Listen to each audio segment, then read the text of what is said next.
So the question fourth. So fourth question. So culture leads to personality formulation. Discuss. ठीक है, तो इसमें जो आपके पास कीवर्ड है या फिर जो डायरेक्टिव है, इट इज़ डिस्कस. तो जो कल्चर है वो पर्सनैलिटी फॉर्मुलेशन करता है. इस चीज़ को आपके डिस्कस करना था. ठीक है, तो सबसे पहले आप यू विल इंट्रोड्यूस आप कैसे कर सकते हो कि कल्चर और पर्सनैलिटी में किन किन लोगों ने रिसर्च किया है, इस चीज़ के इसके बीच में जो रिलेशनशिप है उसको स्टडी करने के लिए. And then after that introduction आपको एक विद अ लिंकिंग पैराग्राफ लिखोगे. देन उसके बाद आपको स्टेटमेंट को डिस्कस करना है कि कल्चर पर्सनैलिटी तक लेके जाता है, कि कल्चर का जो प्रभाव है वो पर्सनैलिटी के ऊपर पड़ता है.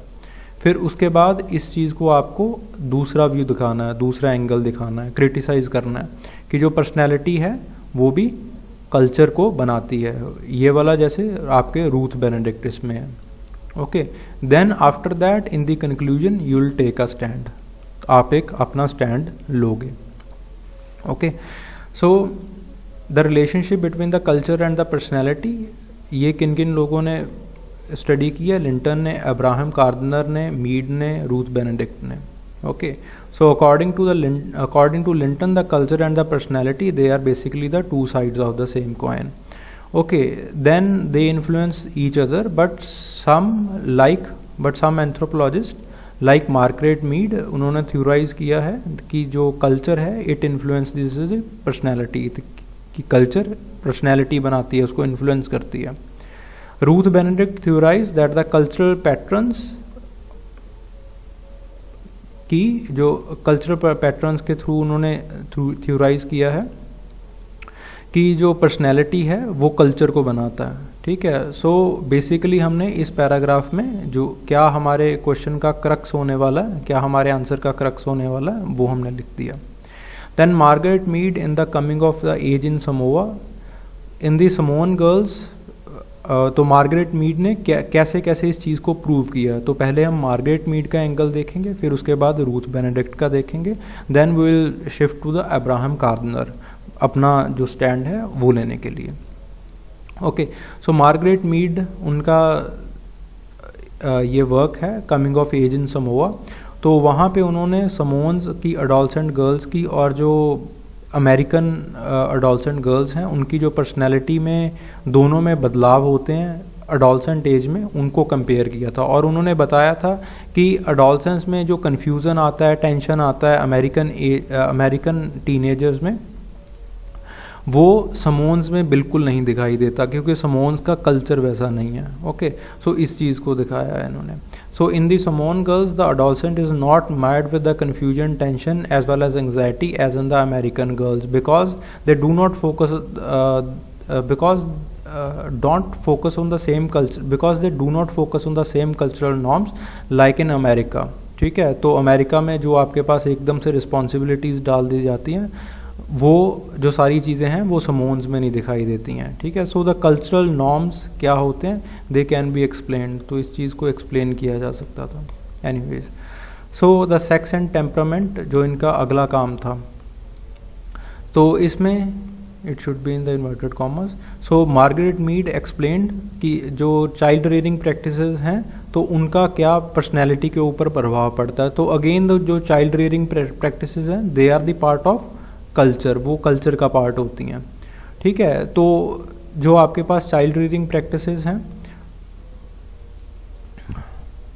तो मानस में और न्यू गिनी में इन्होंने एक कंपैरेटिव एनालिसिस किया. तो उन्होंने कहा कि जो चाइल्ड रेयरिंग प्रैक्टिसेस हैं उनका लॉन्ग लास्टिंग इम्पैक्ट पड़ता है आपकी पर्सनैलिटी के ऊपर. अगेन जो कल्चर है उसका पर्सनैलिटी के ऊपर प्रभाव पड़ रहा है. फिर उसके बाद अगेन उनकी एक कंपैरेटिव स्टडी थी आरापेश में. आरापेश में उन्होंने जो जेंडर स्टडीज़ हैं वो की थी कंडक्ट.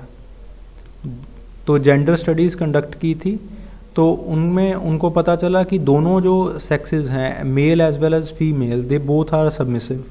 ओके, मुंडगमोर में आपके पास जो दोनों सेक्सेस हैं they both are very aggressive.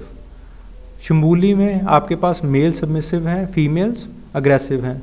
So you should have written here why, क्योंकि वहाँ पे कोई भी फूड को लेके, किसी भी चीज़ को लेके एंग्जाइटी नहीं है. मुंडगमोर में क्या है, there is high amount of anxiety, बहुत ज़्यादा एंग्जाइटी है, ठीक है, और बहुत ज़्यादा स्टेटस कंपटीशन रहता है both in males as well as females. Okay, जिसकी वजह से क्या होता है कि टेंशन पैदा हो जाती है. सो इसके साथ साथ वाई लिखना चाहिए था, एक एक लाइन में आर्गूमेंट देना चाहिए था. देन सिमिलरली इन द शिम्बुली, शिम्बुली में क्या होता है कि जो फीमेल्स हैं वो अपना जो सारा काम है, जो इकोनॉमिकल रिसोर्सेज हैं वो संभालती हैं. अगेन रिटन, सो इकोनॉमिकल रिसोर्सेज फीमेल्स के पास हैं, तो फीमेल्स बहुत ज़्यादा कंपटीशन फेस करते हैं. इन अमेरिका मेल्स के पास इकोनॉमिकल रिसोर्सेज हैं और बहुत ज़्यादा कंपटीशन वो फेस करते हैं. So males become aggressive and the females become submissive.